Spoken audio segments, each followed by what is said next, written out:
Sziasztok, Jorc vagyok, és ezzel a videóval elkezdődött az új gépemnek az összeállítása, vagy hát az összerakása.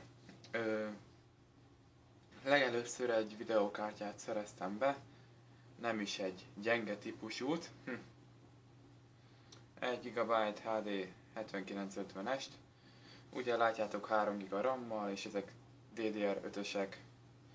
Na nézzük is meg, hogy mit rejt a finoman dizájnolt dobozocska. Na, ja, pont fordítva. Na nézzük. Egy quick guide. Ez jó angolos volt, egy segítséget, hogy kell beszerelni a kártyát, hogy milyen lépésekbe, hova kell dugni a távot, meg ilyen hülyeségek. Egy driver CD-t és egy firewall nevű a bétájára valami kódot, amit most nem mutatok, meg először kipróbálom magam.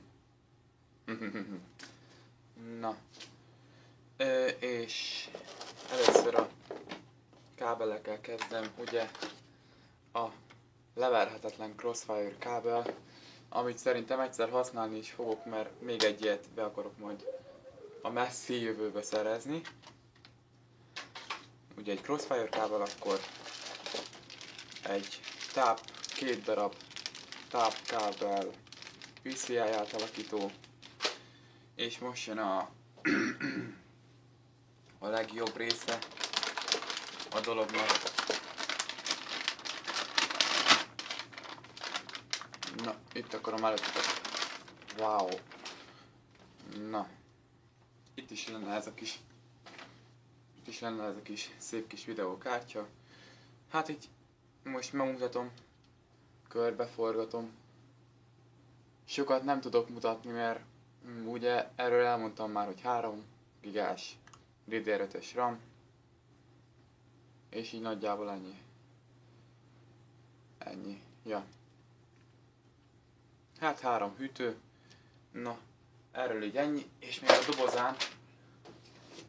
a dobozán azt írták, hogy kompatibilis Windows 8-al, és 35%-kal hidegebb, vagy menőbb.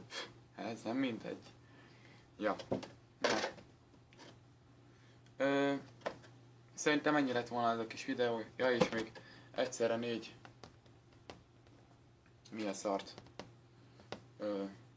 monitor tud kezelni. Mondjuk nekem max 2 lesz, én nem akarok annyira az egekbe menni. Úgyhogy ja.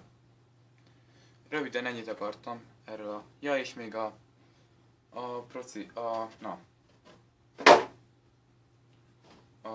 videókártyának a GPU-ja, vagy hogy mondjam, az 900 MHz-es.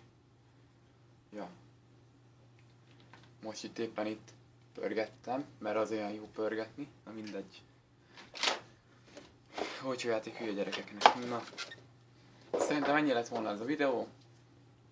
Legközelebb szerintem a táppal jövök, ugyanis gyenge a tápom ehhez a videókártyához, és legközelebb a tápot akarom beszerezni, hogy addig is ezt a videókártyát tudjam használni. Talán megmutatom, hogy miért nem tudom összekötni a géppel, talán nem. Szerintem inkább nem fogom, mert iszonyú macerás, meg tök poros az egész gép. Na, szóval jó arc voltam, sziasztok!